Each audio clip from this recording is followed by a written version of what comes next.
guys, so I'm here today to do my February wrap up in which I tell you about the books that I read in February and give you some sort of mini reviews. It shouldn't be a terribly long one today because I only completed 4 books in the month of February. Not that only is maybe the best word because honestly I'm not dissatisfied with how much I read and I don't think that's a unacceptable amount. That's still one a week and I have been reading some other books which I've made some progress in, so no complaints here, but I am going to tell you about the ones I have completed and I will catch up with you on the ones I'm still reading at the end of March. So let's talk about the one I probably have the least to say about, and it's the one I listened to on audiobook, and that is Making Money by Terry Pratchett. Now this is the sequel to Terry Pratchett's Going Postal. Going Postal is my absolute favourite Discworld novel. It's one of my favourite books of all time. I think it is absolutely hilarious and just perfection. Honestly, I have no complaints. Making Money I still liked, and this was not my first time reading or listening to it. It was maybe my 3rd time and I did really enjoy it actually. I think I enjoyed it more than I did the other times, and I don't know if that's because I read them back to back. So I listened to it straight after I finished Going Postal and I think that kind of added to the experience, and I don't think it's as hilarious as the first one, but it is still very good. I gave it 4 out of 5 stars, whereas I gave the first one 5 out of 5 stars. And I'm currently almost finished listening to Raising Steam, which is the 3rd book in this series, and this is where it unfortunately just kind of went downhill. I'll talk about it more once I've finished it. I previously started Raising Steam and never got to the end. Almost got to the end but never got to the end because it just wasn't quite as engaging as the other 2. This time I'm going to finish it and I've been enjoying it more this time. Again, like I said, I think it helps I've been listening to them back to back. But if you haven't read Going Postal and would like to start and would like to give the series a go, I would highly recommend it.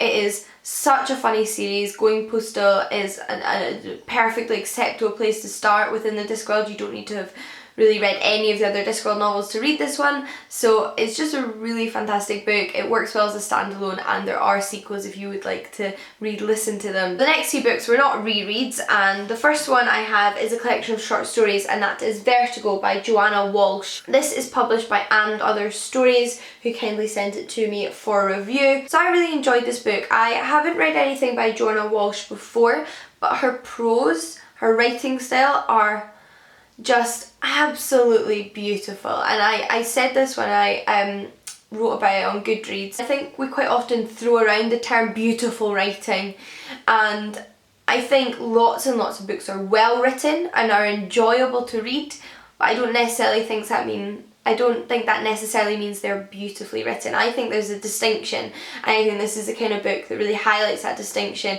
There is something in the way Joanna Walsh writes that is truly beautiful. She just has a way with language, and that's definitely what I enjoyed most about this book.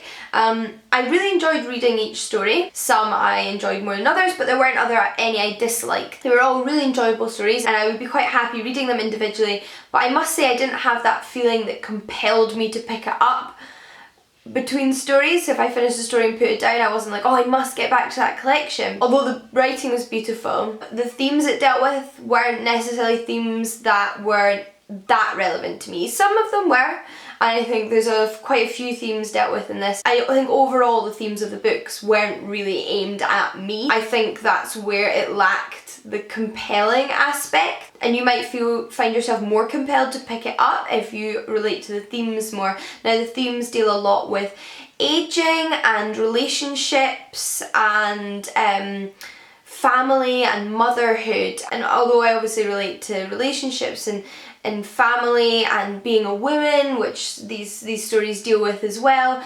I am 23 and let's be honest, that is still very young, and I think some of the themes of this book, although fascinating, didn't really resonate with me as much as they might. Really enjoyed, would really recommend, and although it's not necessarily my favourite book of the year, I will definitely be checking out Joanna Walsh's writing in the future. These are all also very realistic short stories, whereas I usually prefer a slightly magical short story. So if you've been looking for more collections of short stories that are set in the real world, that don't have any elements of magic in them, then this is another excellent one to check out. Next is Ali Smith's The Accidental. This is my 3rd book by Ali Smith. I've also read Girl Meets Boy and The Seer, which is a play that she wrote.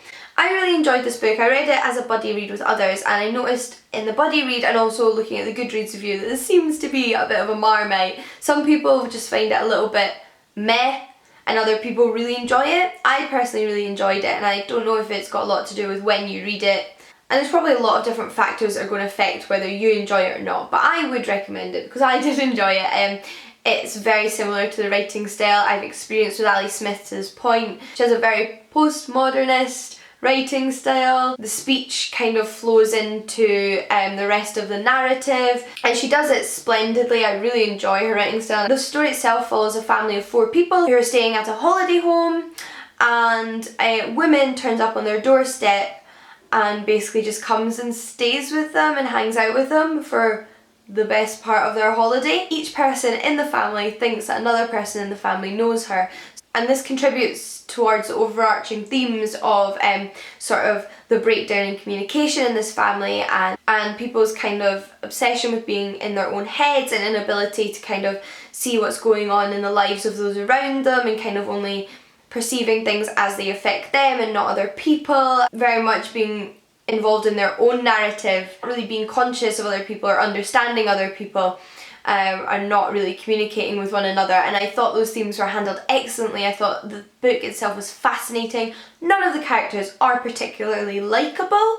Some of them I found interesting, others I didn't really like at all, but I still found interesting to read about. I do actually want to do a full review of this one though, and I think I'm kind of starting to go off on a tangent here talking about it, so that's enough for now. I enjoyed it. I gave it 4 out of 5 stars. It wasn't my favourite book I've read this year, but I enjoyed reading it. Unfortunately, the last book I read this month I did not enjoy as much as the other 3, and that is Alice by Christina Henry, and I had high hopes for this book.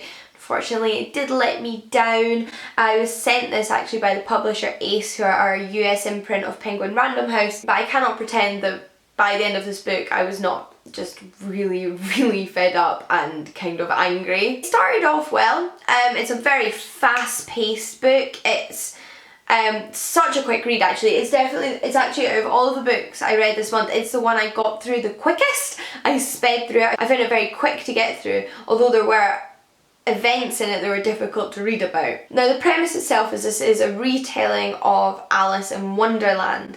I would say it uses a lot of characters and it has a lot of Alice in Wonderland references, and is a retelling in a sense, but in another sense it's also one of those retellings where you could kind of change the names of all the characters and it would lose a lot of what actually makes it a retelling of Alice in Wonderland. There are some elements that, to be fair, if you change all the names of the characters, you might still think, oh, I feel like this is referencing Alice in Wonderland. But it's very much a story of itself. It doesn't have too much to do with Alice in Wonderland. It's very much a new concept. It plays with images from Alice in Wonderland. It's set in a very dark world where our main character, Alice, was kidnapped as a young girl. After returning home is put in a mental institution. At the beginning of this book she escapes from this mental institution with another patient, but they're not the only people to escape this institution. A very dark creature has also escaped from this building and they kind of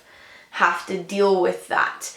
But that is not the only dark thing in this book. It is full not only of violence but of sexual violence, and although I have no objections to authors dealing with sexual violence, and in fact I think it should be dealt with in books, I don't think it's a topic that shouldn't be broached in books, I think it was gratuitous in this book. It passed all points of creating empathy within the reader and just became sickening and making me want to put the book down. Wasn't making me sad anymore, was just making me frustrated, and it just felt like it was being used excessively. I don't have any problems with the author's motivation because I think it was very clear that she was using all of this kind of sexual violence and violence in general, and particularly violence against women, to create the image that this was a really horrible society, and a lot of the people in this book were really horrible people. But I don't think she did it very well, and like I said, I think gratuitous is just the best word I can use to describe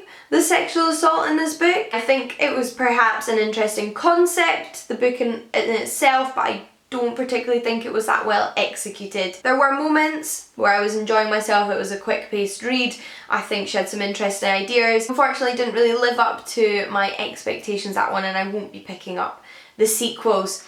But those are all the books I finished this month. If you have read any of them and have any thoughts on them, I'd love to hear them. And until next time guys, happy reading and I'll see you all again soon. Bye!